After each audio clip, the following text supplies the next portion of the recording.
All right, y'all, we made it. Episode 200 of It Gets Real. Yeah.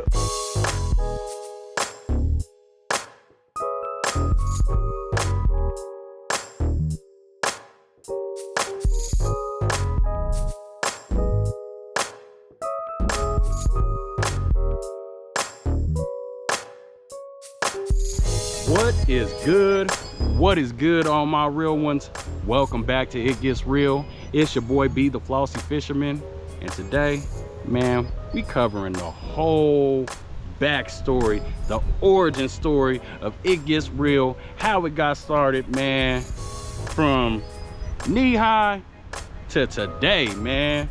But yeah, we're celebrating also 200 episodes. I told y'all, I've been telling y'all, man. Episode 200, y'all gonna get it, man. Y'all gonna get it. So here we are. But I can't celebrate too much about getting here without showing you how we got here. And this is where it all started. Give y'all a warning, man. May get a little emotional, might even get spiritual. But I can guarantee you one thing, it's gonna get real. Alright, so we are here, man, at the first house that I ever lived in San Jose. Right behind me right here, man.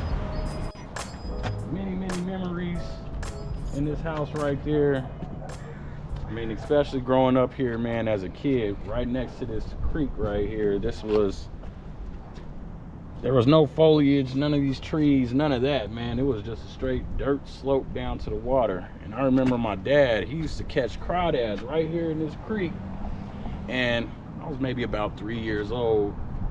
And I was just so impressed by that. I snuck out the house one day, ran around the corner, got down here. And like I said, it was a real steep inverted hill. Slid down there, man. I done skinned my whole bottom up. My bottom all the way down to my leg, going down there to the water trying to catch crawdads, man. You know, I've always just been drawn to the water, dude. I don't know what it was, but ever since I can remember, since I was knee high, I always wanted to be down here catching some crawdads or seeing what flows in the creek and whatnot, man. But, you know, just being here, it's crazy. It's a trip, man. It looks nothing like it did in the 80s. And that's right, I said the 80s, man. Your boy is an 80s baby, man. I remember, you know, I had my dogs in the backyard, everything. Had 2 German Shepherds. There used to be a fence that used to block all this off. And I remember our front yard used to be a lot bigger than what's gated off now, man. So it looks completely different. But the creek's still here, that house is still there. That house wasn't there, that 2-story. We basically had the whole corner, man, back in the day. I got my mom here on the phone. Hey, Mom, I was just telling them about the time when I was a little kid and I got outside the gates and stuff and went over here to the creek and slid down the hill trying to get some crawdads. You remember when you had to put all that ointment on me? Yeah, I do. Long time ago, but yeah. What do you remember about that day and that time? That you were dirty and full of mud and you laughed just like I'm laughing now. And I had to clean you up, put some type of ointment because I think you're allergic to the dirt with water. I don't know, it was a long time ago. I remember I skinned myself up sliding down all them rocks. I don't know, I remember it hurt. So it was probably some Neosporin. And that's when it all started. Yep. Right there at that creek.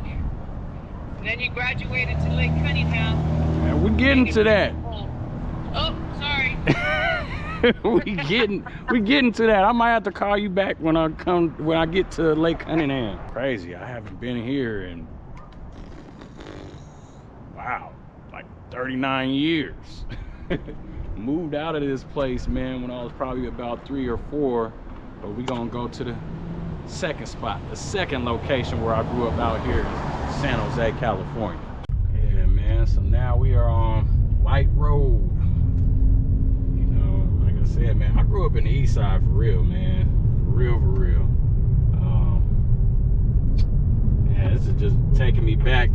nostalgia is real right now. You know, these is all the routes that I used to take.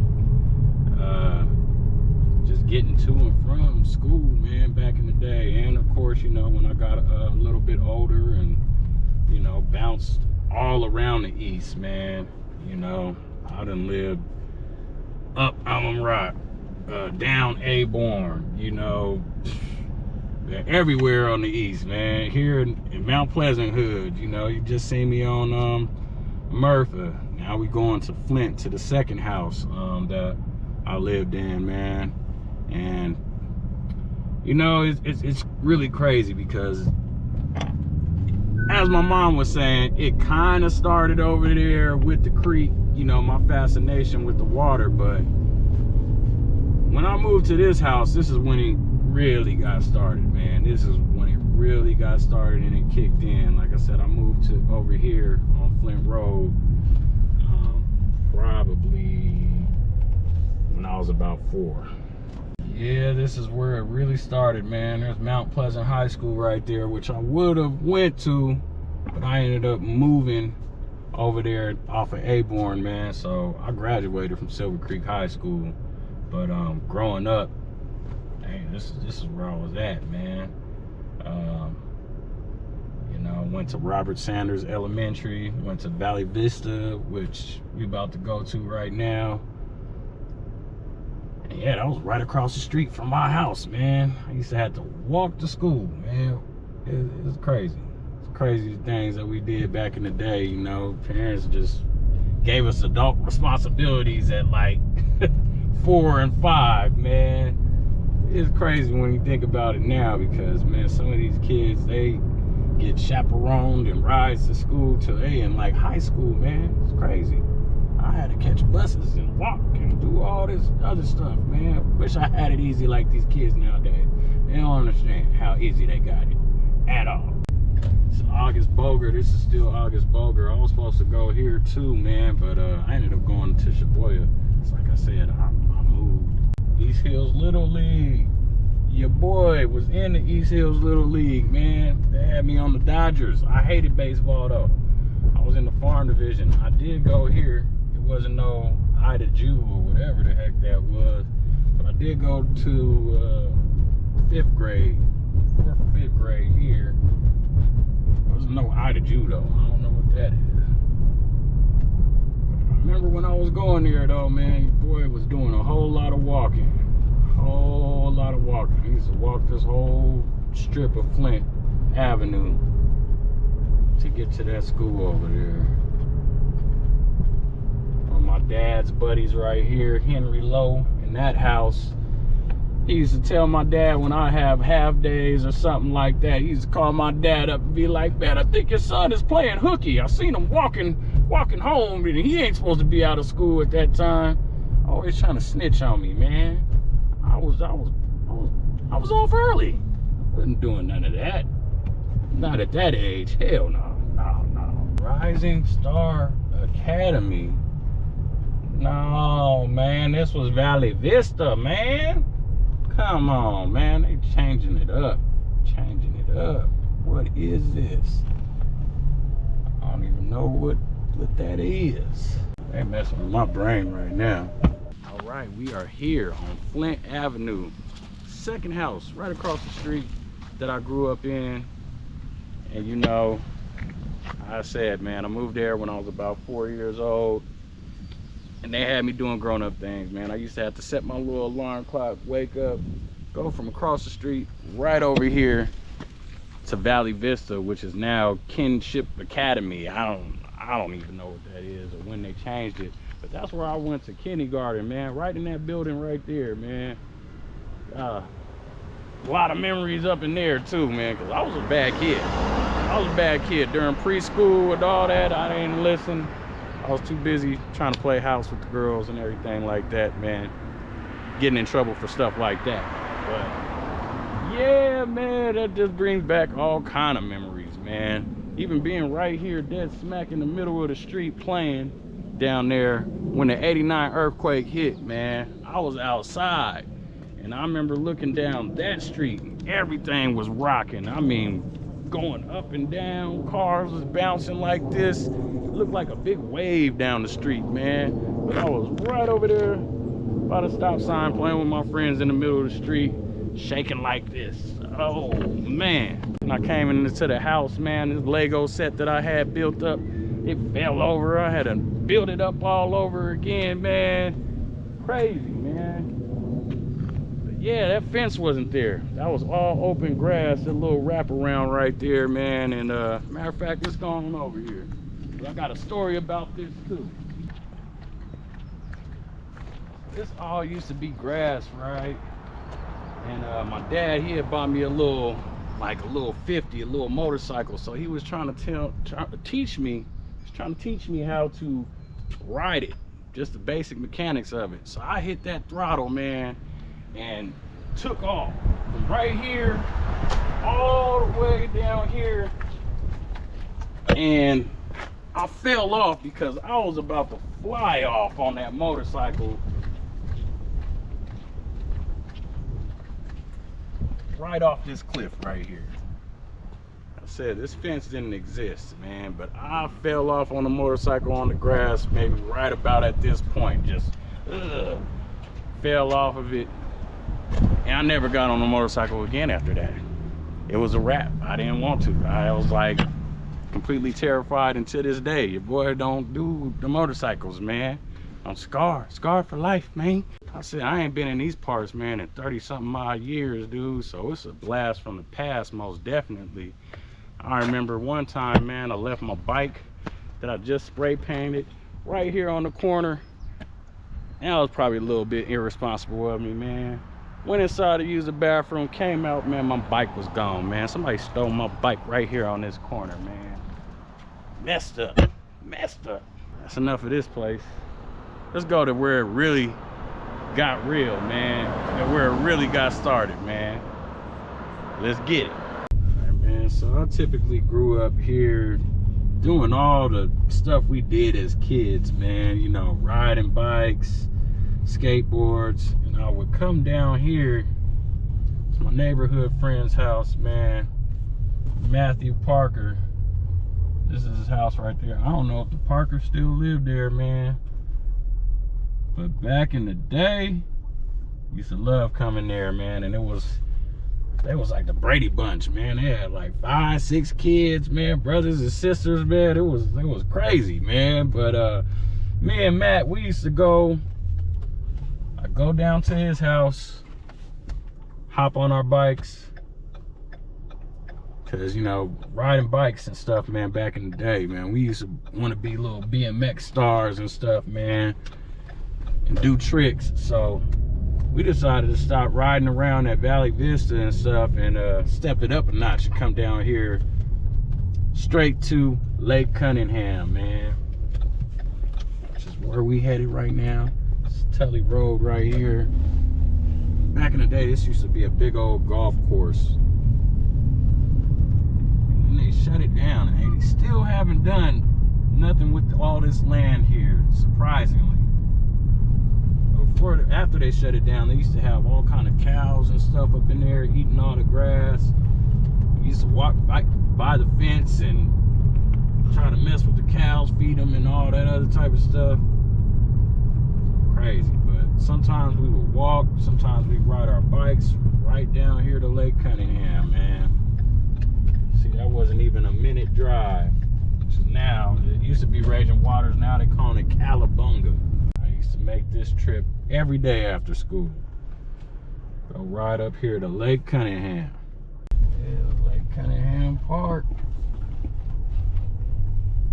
Crazy. And from what I remember, yeah, right here. The lake closed. They're testing the water quality. So there is no fishing still here. You know, that's why I was wishing there was somebody that could tell me if there was fishing there or not. But I remember some time ago, they didn't allow you to fish here at Lake Cunningham no more. But as soon as you pull up, see that sign, man, no fishing. The water is unhealthy. I think it's like, you know, algae or something, man. They got some real crazy amounts of some poisonous algae in here that makes it no longer safe to fish. So yeah, every day after school, me and my boy Matt, we used to ride our bikes, go up little dirt mounds right there, the little hill up there, and ride up all the little dirt mounds up there on our bikes, man, doing tricks, running around, catching lizards and stuff, man. We used to do all of that until we finally came to this area right here, beginning of the lake, and we seen everybody fishing. Now, you know, as a kid, man, you want to do what everybody else is doing, you know, and wanted to be cool like what everybody else was doing. Fishing looked cool. So of course, man, that immediately sparked my interest. This whole little cove right here used to be filled with nothing but fishermen, man. All over this cove right here.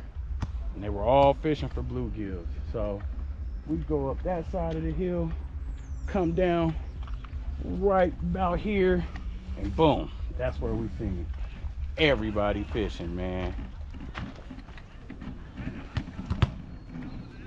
So what did I do?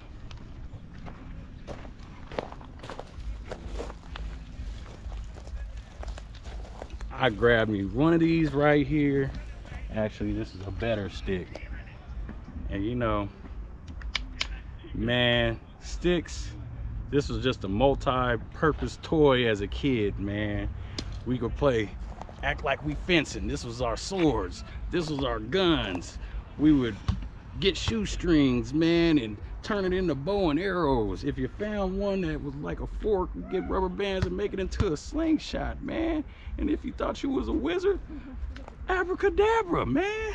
What I did, grab a stick, went and found some fishing string, right? And you know, it's a little cleaner nowadays, man, but back in the day,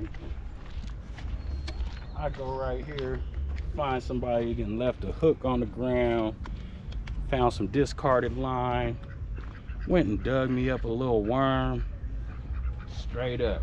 Got on these rocks. Hey, look at all that bait fish right there. Probably like bass fry or something.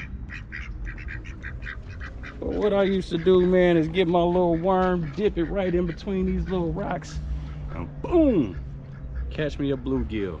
And I had an aquarium back at the house, man, so once I caught my first one, my objective was to come and bring it back home and put it in the aquarium.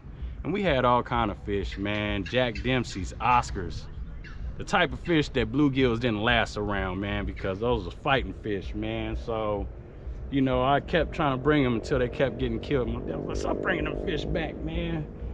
And you know, I wasn't eating them at the time or nothing like that, but I was just so addicted, man, to just dropping in a little line and a little worm and pulling out these bluegills, man. And I was hooked at that moment. It was a wrap.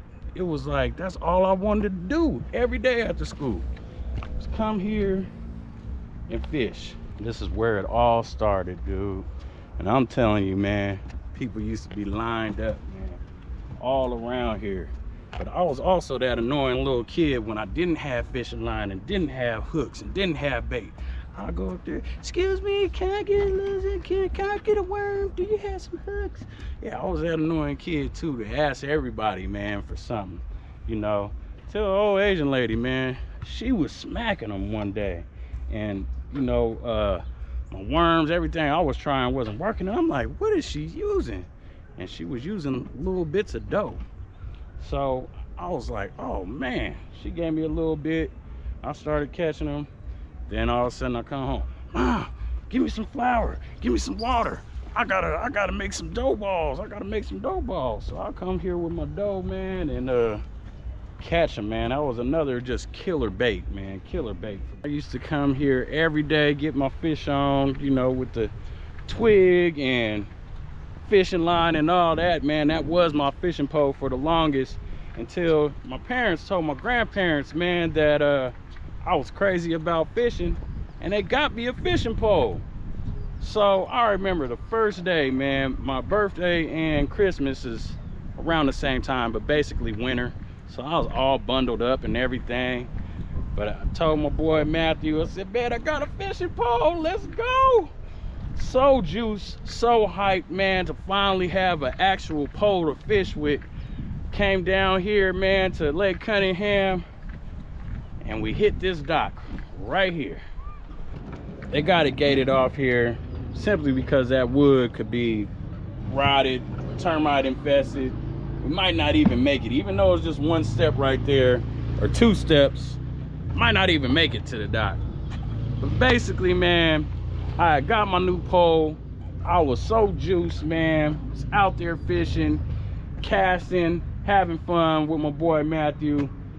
And right over there at the edge, I don't know why, man. I mean, maybe because I was just happy and clowning and juiced, but I was up on the railings, you know, doing the Urkel dance and fishing and dancing and doing all the crazy stuff, man. You know, back in the hyphy days, we probably would have said I was going dumb, man, because I had me a new pole. So I was fishing, man, doing the Urkel dance or something on the ledge, fell in the lake, man. I fell in the lake.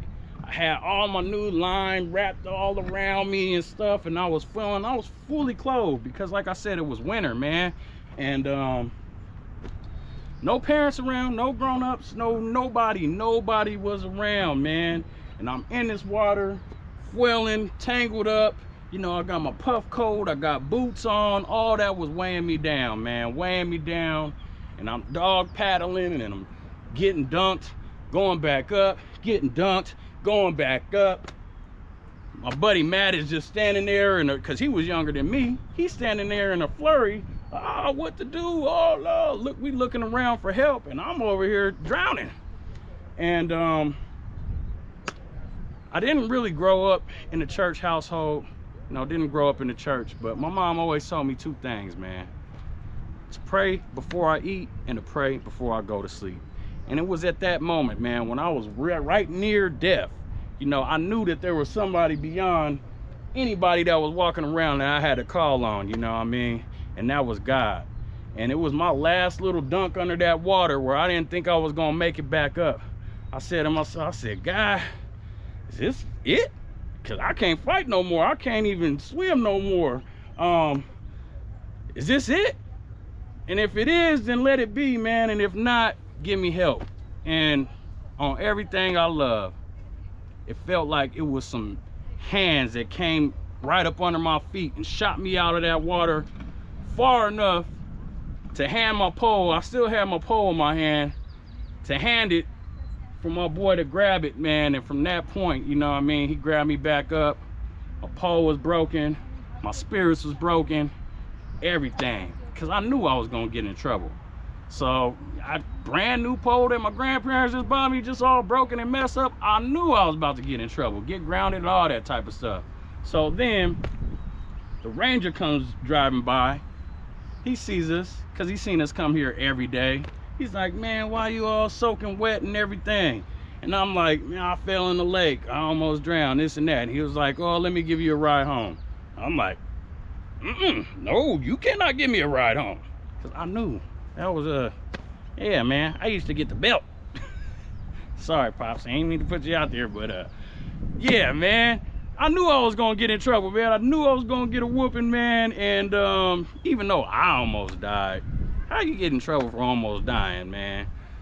So he insisted to give me a ride home. I knew he couldn't give me a ride home, because if the ranger gave me a ride home and my parents seen that, they knew I was doing something else other than almost drowning at the lake.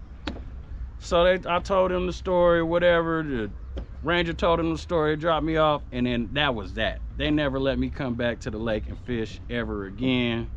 And that was it. But to show y'all, man, I ain't jiving right. I tried hitting up my homie Matt. I tried hitting him up because it would have been cool to have him out here and you know, tell his side of the story from what he remembered. But maybe this'll do. So that's Matthew Parker right there, man. He says, "Do you still fish? I remember that time when you fell in Lake Cunningham fishing when we were kids. The ranger gave us a ride home. Ha ha, time flies." Hey man, it gets real, man, if I'm out here telling tall tales and lying and stuff, man. It's the truth, the whole truth, and nothing but the truth. So help me God. And he did that day, and that's why your boy is here today. But fast forward to today, man. It was a long time before I got back into fishing. Like I said, I was about 5 or 6 years old, really getting into it, really learning the different feeding patterns of bluegill and all that. But from that day, I didn't fish until maybe from 6 to 16. And I only fished at 16 because I'd go camping with my uncles and stuff, and they would let me go fishing. I grab a pole real quick. Hey, let me get in there, let me get in there. But I wasn't fully engaged, man. You know, throughout high school, I was into basketball, sports and stuff. Then middle school, I started getting into rapping and liking music and all that, man. So it wasn't until about 10 years ago, my grandpa, the same one that bought me a fishing pole, had passed on. And from that point, we were going through his belongings and trying to figure out what we were gonna donate. Stumbled upon some poles. So when I grabbed them poles, man, I said, hey, we ain't donating these. Put them in the trunk. Like I said, was not fishing at all yet, but I just knew that I had some solid setups and I wanted to get out there and fish with my grandpa's pole in memory of him, you know. But I noticed, man, the first time I took that pole out and went fishing with my buddy Larry, shout out Larry, man, he took me out to the aqueducts and I caught my first striped bass ever on my grandpa's fishing pole. And it was at that exact moment that I said, this is what I've been missing.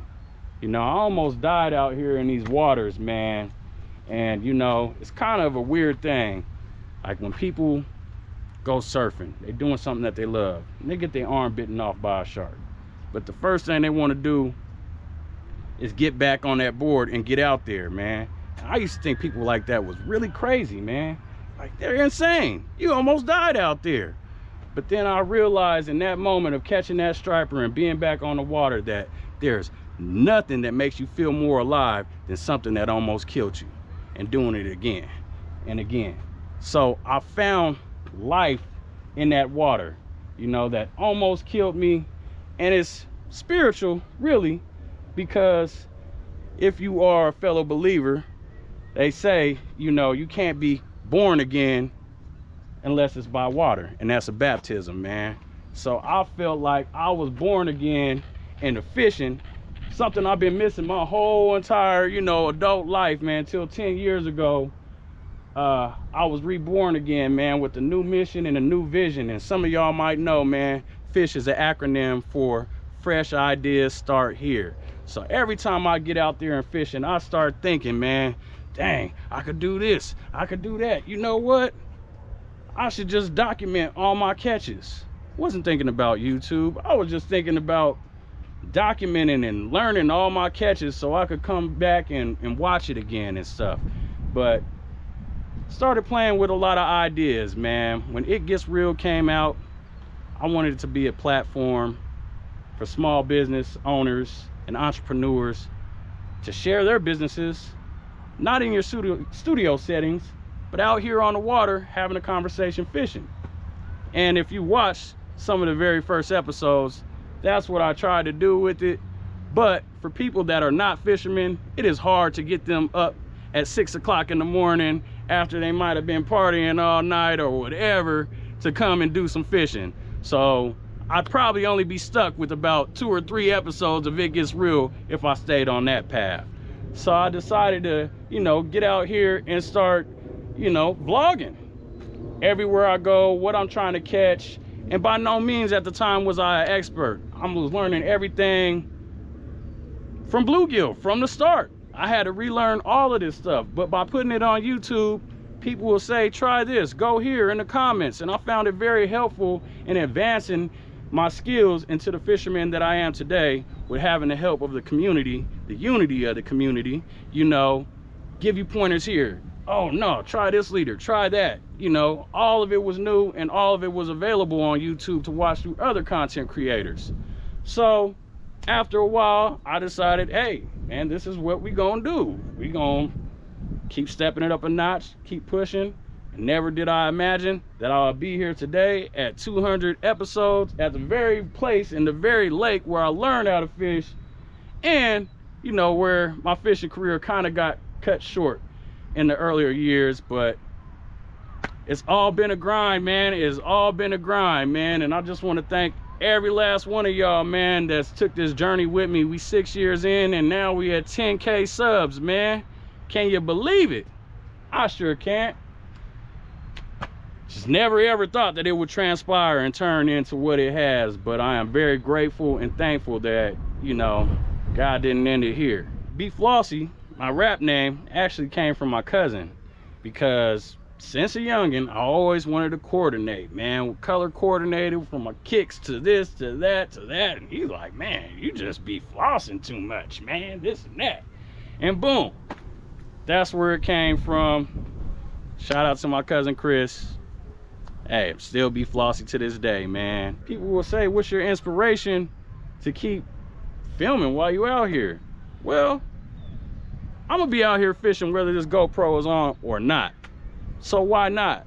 But now that I have the wonderful, wonderful support and subscribers that I do have now, man, I can't leave y'all hanging.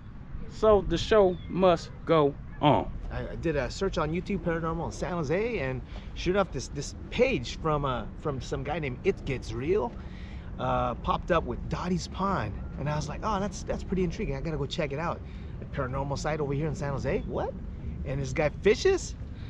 Searched that a little bit more. I was like, wow, what is going on? So I saw this guy. I saw his page. I was like, who's this ItGetsReel guy? He's doing a whole bunch of stuff here in San Jose, the Bay Area, fishing.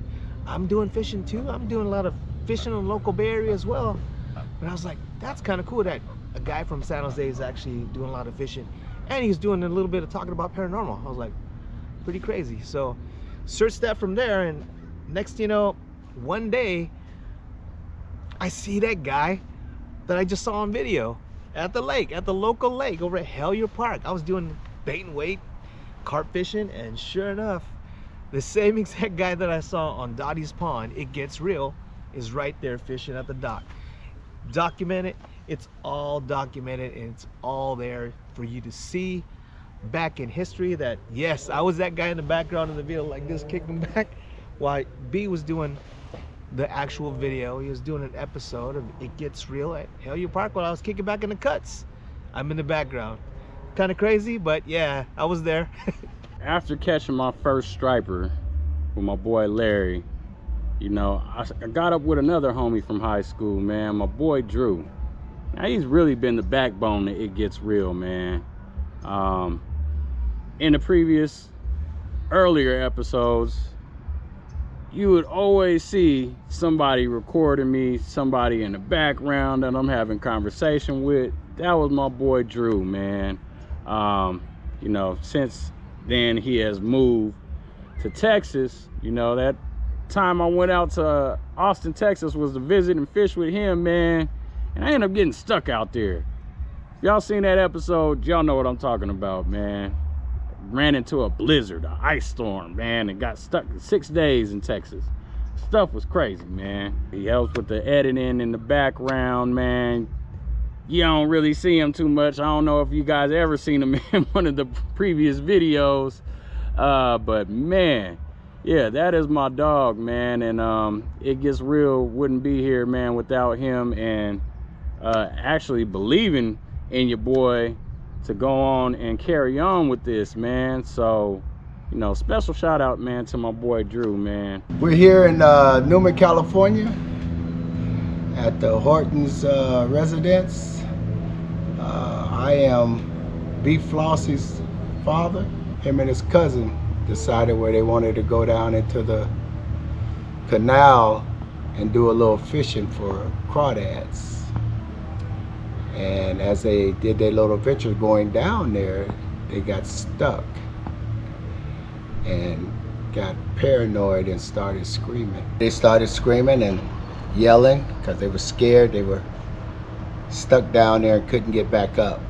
And so that was one of the first adventures that he had as a kid, trying to learn how to fish. The second time, his Uncle Richard took him fishing.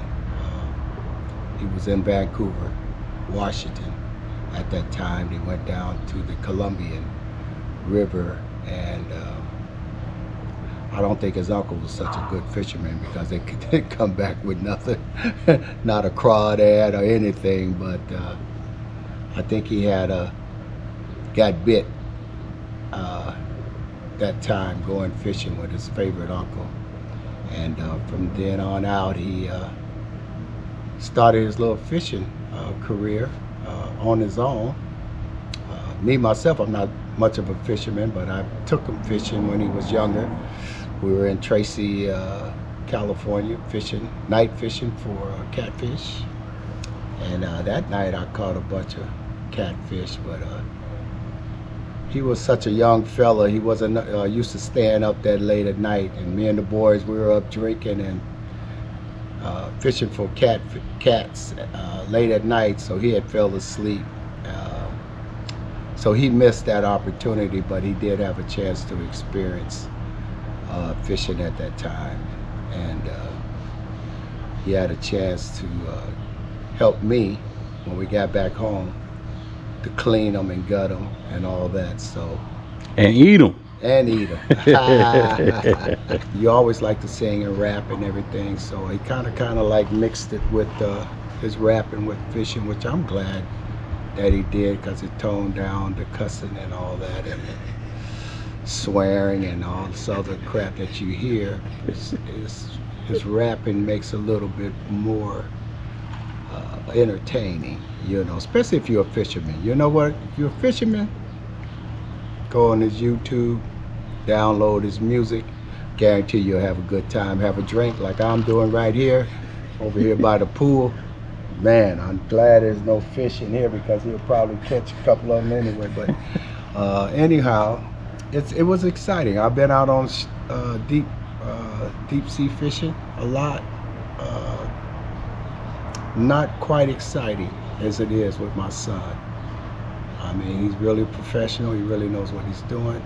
He knows what he's looking for, what he want to catch, and he's shown me a lot more than I ever experienced. So, you know, with that, all I can tell my son is I'm proud of him, glad what he's doing. I hope he continue to have plenty success in what he's doing, and Papa have a drink on that. Right on. All right. Newest addition to the It Gets Real family, man. We got Sonny here. We got Frisco there. We got Goldie, the mystery snail. And we have Sriracha, or better right there. And then Gary on the wall over there, man. Since we celebrating episode 200, I'm gonna call upon some of my favorite real ones, and let's hear from them, man. First up, we got Cousin Myron. 200. Wow. You know, I had to get out here, man, and you know, celebrate with some of my real ones, man. And as being my cousin and being you know, family, being with me from as long as I can remember. What are some of your earliest memories, man, from a childhood as me as a fisherman, man? Man, when you brought up that question, earliest memories, man, ever since we was small, like little, you know, you always been like, you know, into nature and everything. That was kind of like it kind of, you know, me and my brother, we were like, oh wow, like BJ know how to have fun outside. You know what I'm saying? Like we outside playing, we're gonna get out, we're gonna get to doing something. And shoot, I just remember we'd be like at the family functions. You always be like telling us about what's going on in the lakes or whatever, or about some crawdads. And then my earliest memory though is like, I think we weren't in junior high yet. We were still in elementary school in like summer or something, and hanging out at your grandparents' house over there in Hercules area. And he was like, let's go get some crawdads. Let's go crawdad fishing. I ain't never been before. And we just took off down the hill. Like, you knew everything. Like, we need to get some bait. Like, so we took off down the hill to the store, and he was like, we need some chicken livers or something. We was like, what are we doing? The little kids in the store picking up chicken livers, picking up some bait, got some string, went over to the park, and yeah, you set us up, man. We was all the same age, but you knew what to do. And we got on some crawdads in the little creek at the park. It was cool, but I remember being kids, we was running up and down that park and stuff, and trying to hop the creek from one bank to the next. Everybody took off 1, 2, 3, 4 to the next side, and then here I come, and I fell in the damn creek. I remember that. Man, you remember that? Yeah. And my shoes all wet, but yeah. That's the earliest fishing trip I can remember when we was small. But like I said, you always been into that. You always had a love for fishing, for just being out in nature. And, I really appreciate that about you, cousin. You got me into it.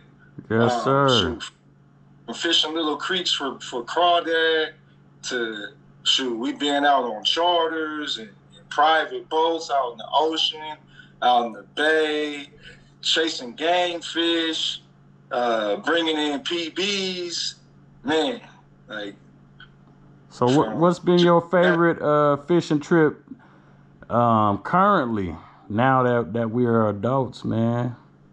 Man, every time just getting out with you, man, it's a treat. You know what I'm saying? The one that always just sticks out in my mind as of recent, we didn't even catch what we was targeting, and I don't know if this ever made an episode, but we were out for a dolphin, for some mahi down in SoCal. Yeah, and that was wild. Just we took off from the bay. And it was like a 24-hour fishing trip nonstop. We were on the water for like, I don't know, like from sun up to sun down. Just it was wild. But yeah, that didn't make it yet, man. I think I'm going to incorporate that when I finally do catch my mahi, man. I'm gonna compile all of my attempts until I finally get it. Put it all in one piece together, man. But yeah, that was a dope fishing trip, man. Everyone that I show the channel to, they like it, they subscribe, they tune in. They always ask me, what's the next episode? Or I saw you and your cousin. I'm like, man, like that's all him. I'm just a guest star sometimes when I can get out with it. But man, like you got the your music going with it. You got the ItGetsReel gear. I mean, it just keeps, progressing and just moves with you. I mean, as you progress, ItGetsReel progresses, and it's just a natural flow, man. I think that's what everybody appreciates about the channel, how genuine you are, and, it's you. It's really you on camera, just having fun. Crab season coming up very soon, man, and we still got to get you on your first legit catch of a Dungeness crab, man. So be ready. Yeah. All right, I'm back on the phone with my mama here. Yeah, so I'm back home from Lake Cunningham. I know before we got off the phone, you was telling the story of that's how I started at Lake Cunningham. But what are your earliest memories of me fishing as a child? Well, my if I can remember. You always had a passion for it, and give you a stick and a string and you're off. You didn't need no fishing pole. I'm like, how are you going to do that? But you did it, and you loved it, and I think any chance somebody said, let's go fishing, you were there. Yep, You wanted to go. Yep. So, what has been your experience watching me progress as I have started the channel It Gets Real? Well, I've seen you grow. I mean, it's just been fabulous. You find so much. I think it was an outlet for you at the beginning when you started getting into it, but then it became a passion. Well, you've always been passionate about it, but I've just seen you grow, and you've done so incredibly well with it. It Gets Real, of course. Your mom likes to brag, and I tell everybody about It Gets Real, and they go on and go, oh, that's so cool, that's great, that's good.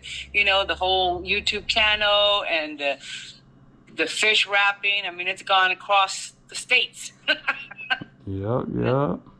So it's very good, and I'm one proud mama. How about that? Right on.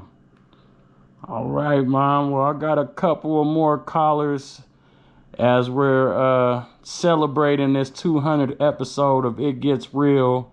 I just had to give a shout out and hear from some of my favorite real ones. And Mom, you are a real one. Oh, thank you. There would be no me without you, so.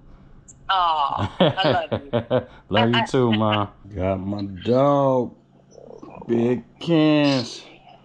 What it do? Hey man, everything all good. Hold up, they asking me questions. They always want to take my privacy. You know what I'm saying? I'm like, yeah, I don't need all them options. You know what I'm saying? I just want to talk to my brother. You know what I'm saying? What's going on with you? What's good, man? 200 episodes, dog. We here, man. Yo, this is insane, bro. Like, you know what I'm saying? Me and you go way back, and I remember, when this whole idea even just popped up, so to see when you first envisioned it all the way to where you taking it now, like, crazy proud of you, bro. Straight up, man. Yeah, so, we celebrating 200 episodes, so I had to get on here, man. And, holla at some of my real ones, man. Celebrate with some of my real ones, man. And, you already know all day, man. It's real. We out here, baby. Yeah, man. So, being that, we lived with each other for about 3 years, man. Tell me what your experience has been with the progression, man, of the channel and It Gets Real since I started this thing, man.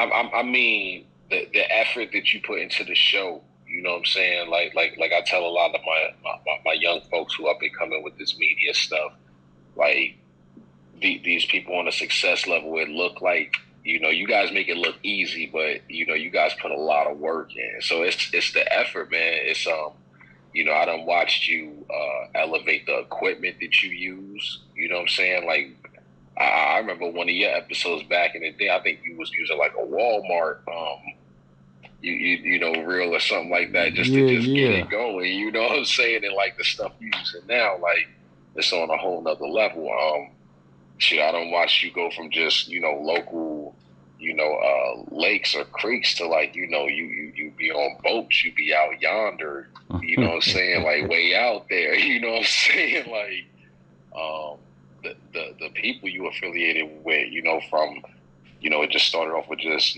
which isn't, a disrespect. It first started off with just the people you knew, the people you grew up with, to like, people who are captains and who run their own companies and who got a big name in this fishing, industry. So, my favorite, man,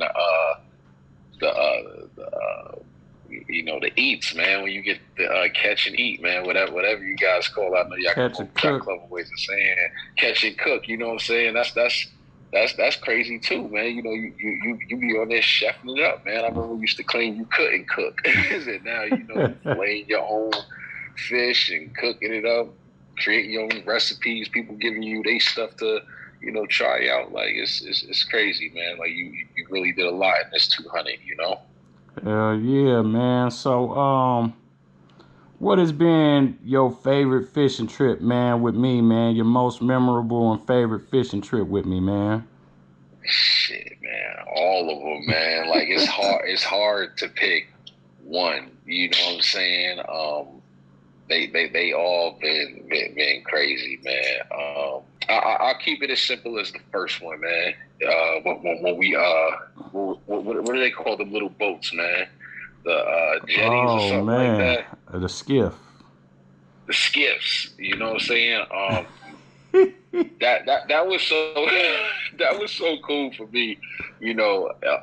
All my It Gets Real people, go check out that episode if you haven't already, and if you haven't, you know, let's talk about it. Like that was a cool episode for me because it's a real life excitement and fear at the same time, you know. Yeah. So, you know, as a person like myself who loves the beach and the water, it's cool to just go, yeah, man, let's go out there and go fishing. But then when you actually out there, you know, that vulnerability, you know, it's a little scary, but that thrill of when you start, you know, hooking on them fish, you know, we was racking up them rockfish like crazy, man. The excitement overcame the fear, you know what I'm saying? And it was such a good trip, and it just made me ready for, you know, more trips to come. You know, it was a good time. All right, y'all. That's gonna wrap it up for episode 200 of It Gets Real. I just wanted to give a shout out to everybody, man, that has supported, whether you have purchased some merch or you just been following the channel, man. I appreciate every last single one of y'all, man. For real, for real. But as always, till the next time, y'all be cool, y'all be blessed. Peace.